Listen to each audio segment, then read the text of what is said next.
Во продолжение на програмата на КТВ следуваат вести. Добро вечер, почитувани гледачи. Мандатот на советниците во општините согласно Законот за локална самоуправа е истечен на 24 март 2017 година, реагираат од Државниот инспекторат за локална самоуправа.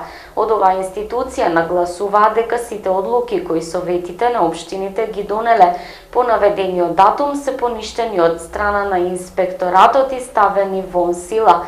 Во соопштението, испратено до медиумите, се наведува дека никаква евентуална законска измена од собранието нема ретроактивно дејство. Државниот инспекторат за локална самоуправа е надлежна државна институција која ја следи законитоста на единиците на локалната самоуправа.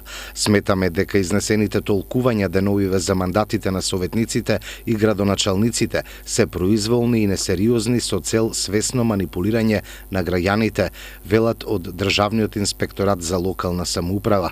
Понатаму во нивното соопштение се истакнува: чудно е како инспекторатот не беше консултиран ниту пак учествуваше во некоја од јавните дебати организирани од ЗЕЛС, каде очигледно се носеа произволни заклучоци со партиски интереси без законска основа, а што е најтрагично, со криење на вистината од граѓаните, лицитирајќи со датуми на мандати и поистоветувајќи ги советниците и градоначалниците, што е апсолутно незаконско.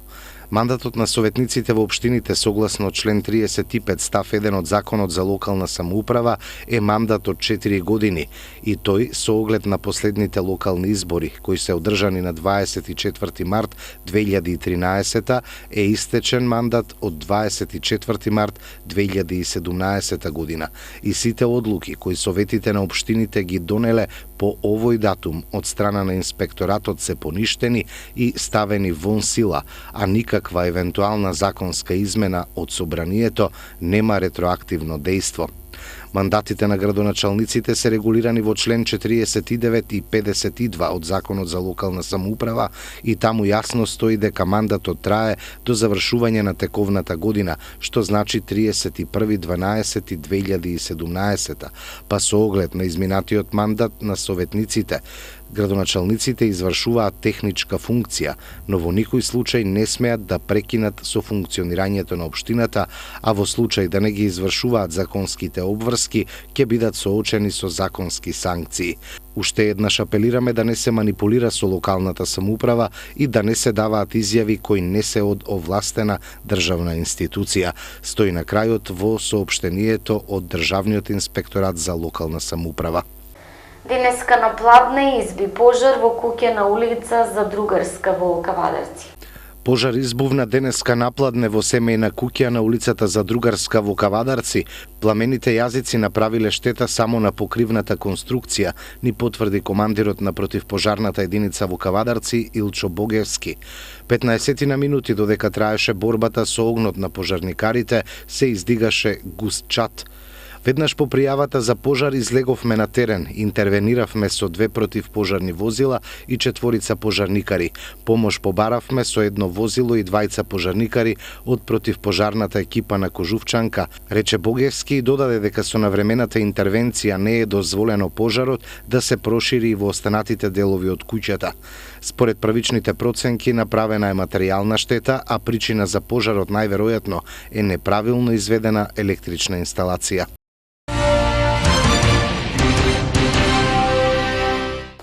Најмногу во Кавадарци поднесени барања за проценка на штетите од пролетното измрзнување.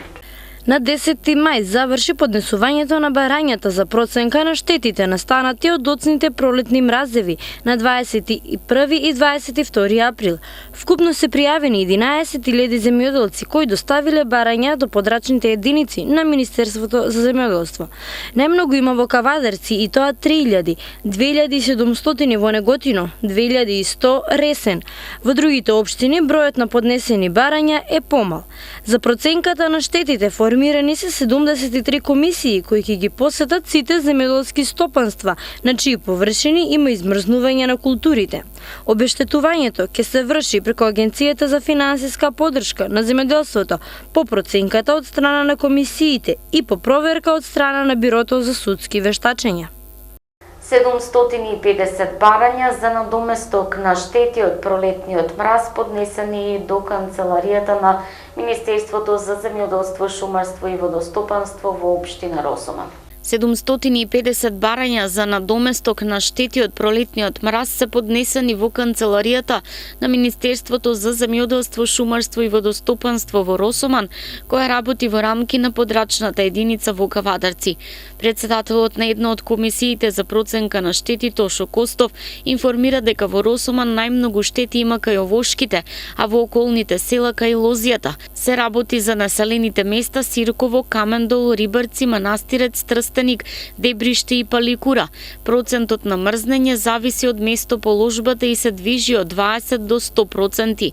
Најголеми последици од пролетните ниски температури има покрај Црна река и по депресивните места од општината, потенцира Костов. Според него на општинско ниво најголеми штети од пролетниот мраз има покрај река Црна, во Паликура и Росоман, а последици на помали површини има во Камендол, Манастирец и Трстеник. Се чека конечна одлука во среда на Уставен суд за исплата на субвенциите. Согласно деловникот на Уставниот суд, Министерството за финансии се уште нема законско право да ги исплаќа субвенциите до носење на конечна одлука од страна на судот. Минатата среда, Уставниот суд донесе само решение, а конечна одлука се очекува да биде поднесена утре. Од Министерството за финансии изјавија дека по извршена консултација со Уставен суд им било посочено дека само по основ на решение немаат законска основа да ги исплаќаат субвенциите, туку согласно деловникот на судот мораат да почекаат носење конечна одлука која се очекува да биде утре. По официјално објавување на конечната одлука на Уставниот суд од Министерството велат дека нема да има законски пречки и ќе пристапат на исплата на субвенциите. Министерството постапува строго, прецизно согласно законите. Согласно законската регулатива, Министерството досега немаше можност за исплаќање на субвенциите, односно од распишување на изборите до избор на влада. И покрај бројните притисоци во вид на шпекулации дека Министерството нема средства да ги исплати субвенциите, Министерството истраја и ја испочитува законската регулатива. Штом Уставниот суд ја донесе конечната одлука утре и ја објави официјално, Министерството за финансии ќе пристапи кон исплата на субвенциите, велат од Министерството за финансии. Во Домот на културата Иван Мазов Климе денеска презентација за 9 оделенците од Кавадарци и Росоман организираше Кавадаречката гимназија. Гимназијата Добри Даскалов денеска на едно место ги собра 9 оделенците од сите основни училишта во Кавадарци и Росоман. За нив во Домот на културата Иван Мазов Климе Кавадаречката гимназија организираше презентација со наслов Стани гимназијалец. Пред полуматурантите беа презентирани насоките и профилите, методите на образование и вонучилишните активности, преку кои учениците го доусовршуваат своето знаење. Потенцирани беа учествата во надпревари, освоените награди, признанијата. Стани гимназијалец им порачаа гимназијалците на идните средношколци. На прагот сте на вистинската животна одлука, затоа размислете добро и одберете правилно, се потенцираше на презентацијата, која заврши со прикажување на мјузиклот кој забележа најголеми успеси на меѓународно ниво. Изворска природна негазирана вода организира едукативни работилници низ училиштата во земјава. Денеска работилницата беше реализирана во Општинското основно училиште Тошо Велков Пепето во Кавадарци. Четвртооделенците од Општинското основно училиште Тошо Велков Пепето од Кавадарци беа дел од проектот на компанијата Кожувчанка Изворска извор на креативноста. Тие ја имаа можноста да моделираат шишиња од полимерна глина, а и да научат дека пиењето вода е од големо значење за учениците, бидејќи ја подобрува концентрацијата и е здрава навика. Општинското основно училиште Тошо Велков Пепето е едно од 7 училишта на ниво на Република Македонија во кое се реализира проектот Извор на креативност. Самиот проект е во реализација на маркетинг агенцијата Маркетинг Микс, која има за цел учениците од четврто оделение да се стекнат со здрави животни навики и креативно користење на слободното време. Проектот е подржан од локална самоуправа и општествено одговорната компанија Кожувчанка. Голема благодарност до општина Кавадарци и градоначалникот, како и до компанијата Кожувчанка, Голема благодарност и до маркетинг микс од Штип, кој што денеска ни овозможија учениците од нашето училиште да се стекнат и да совладат новите техники на креативно изразување, а истовремено ќе ја развијат свеста за здрави животни навики. Овој проект предвидува и дополнителна мотивација за сите млади на возраст од 7 до 15 години кои се креативни и го негуваат здравиот начин на живење. Направете креативна фотографија со шише природна изворска вода, изворска и испратете ја во инбокс на фан страната Изворска извор на креативноста. Првите 3 фотографии кои ќе добијат најголем број лајкови од страна на Facebook публиката ќе добијат велосипед, ролерки и скејборд. Потикнување на креативноста и креативните вештини кај децата е една од основните задачи на секој едукативен систем. Овој проект нуди можност да се научи нешто ново, што ќе ја стимулира детската фантазија, ќе ги научи дечињата да совладаат нова техника на креативно и ликовно изразување, а притоа на забавен и креативен начин ќе се едуцираат за тоа како да го одржат своето здравје преку стекнување здрави животни навики. Маркетинг агенцијата Маркетинг Микс досега организираше повеќе едукативни проекти помеѓу младата популација, а овој проект е поддржан од компанијата Кожувчанка. У кафанче Карши Станче на кумановските пензионери ќе гостува во Кавадарци. Влезот за пензионерите е бесплатен. Културно-забавниот живот и комисијата која го крои годишниот план на ова поле и годинава за кавадаречките пензионери нуди богата палета на настани со кој може да биде задоволен културниот вкус кај припадниците на третата доба. По неодамна одржаната манифестација пензионерите пеат каде настав во Кавадарци забележаа повеќе здруженија од Македонија, сега пензионерите ќе се забавуваат со театар. Имено на први следниот месец во Кавадарци гостува драмската секција при Здруженијето на пензионери Куманово, која за своите колеги од Кавадарци во Домот на културата Иван Мазов Климе ќе ја одигра кабаре представата У кафанче Карши Станче. Многу забава, музика, хумор ветува представата, чиј почеток е закажан за во 18 часот за сите заинтересирани пензионери од Кавадарци. Влезот е бесплатен.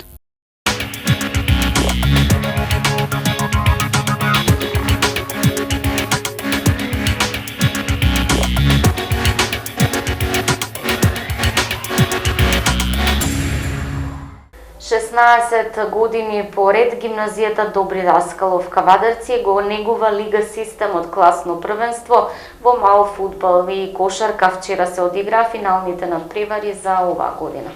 Гимназијата Добри Даскалов Кавадарци ја продолжува традицијата на лига систем од класно првенство. Вчера по 16 пат годинава се одиграа финалните надпревари во мал фудбал и кошарка.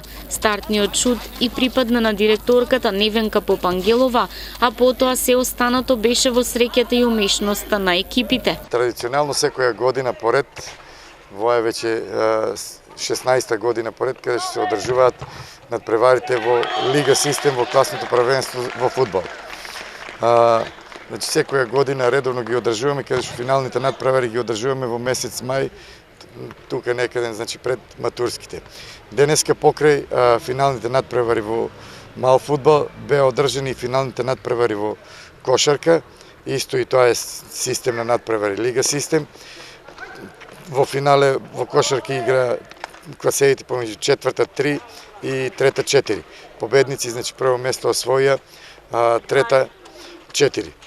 За трето место се надпревар, трето место во мал фудбал се трета 1 и сега во тек е финалниот надпревар помеѓу трета 5 и четврта 7. За најдобрите се обезбедени пехари кои што секоја година стандардно ги доделуваме, како во кошарка, така и во фудбал. Фер игра и фер навивање од страна на публиката, односно со учениците од класевите кои играа во финалните надпревари. Се покажа и овој пат лига системот на класното првенство дека е традиција која вреди да се негува, бидејќи пред се го развива спортскиот дух, другарството и паметно го троши слободното време на учениците. За најуспешните гимназијата додели пехари. Ракометарите на Тиквеш без неколку стандардни првотимци го совладаа Спартак од Скопје минимално со 29-28. Во рамките на 17-тото коло од првата машка ракометна лига, односно второто по ранг елитно надпреварување, ракометарите на Тиквеш во Кавадаци во салата Јасмин без неколку стандардни првотимци успеа да го совладаат тимот на Спартак од Скопје минимално со 29-28. Оваа победа на нашите ракометари добива во тежина ако се знае дека е извојувана без неколку стандардни првотимци. Пред се без ударната игла во нападот, искусниот Грозданов и исто така ударната игра во одбраната, младиот Станков, кој не играа на овој надпревар. Во ова коло Струга славеше нагости во Гевгелија против Партизан со резултат 33-35, а Вардар во дербито на колото, во дербито на врвот, го доби тимот на Младост со резултат 30-24. Сега на табелата Младост е прв со 47 бодови, но само 3 повеќе од второпласираниот тим на Вардар 2 кој има и надпревар помалку. Ринија е на третото место со 34 бодови, но и 2 средби помалку од Младост. Следуваат екипите на Преспа, која има 31, Струга, која има 25, и Куманово и Македонија Ѓорче Петров, кои имаат по 22. Со оваа победа ГРК Тиквес искачи на 8-то место со 16 бодови. Сега Спартак е 9 со 15, а екипите на Партизан и на Текстилец од Штип се наоѓаат на последните 2 позиции. Да напоменеме дека до крајот на надпреварувањето во првата машка ракометна лига остана уште 3 кола за нашите ракометари. Прво гостуваме на екипата на Ринија, потоа ќе ја пречекаме Струга овде во Кавадарци и на крај би требале да гостуваме во Гевгелија на екипата на Партизан. Би било убаво во последните 3 кола нашите ракометари да освојат барем 6 бодови, со што би покажале дека навистина заслужуваат да се најдат во ова второ по ранг надпреварување во македонскиот ракомет, односно да се покаже дека за следната сезона со малку посилна финансиска конструкција и со евентуално неколку нови засилувања можеме да ја нападнеме и највисоката позиција на табелата.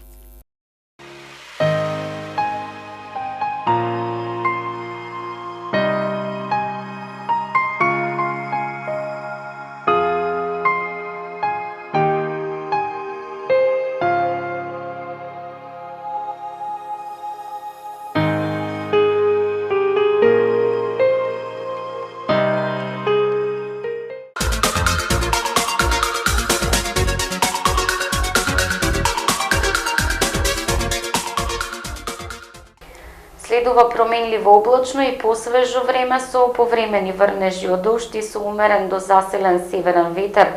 Повеќе врнежи се очекуваат во јужните и западните делови на земјава, температура до 23 степени. Од четврток во попладневните часови се очекува повторно стабилизирање и извесно затоплување на времето. Гледавте вести, имајте пријатна вечер со нашата програма.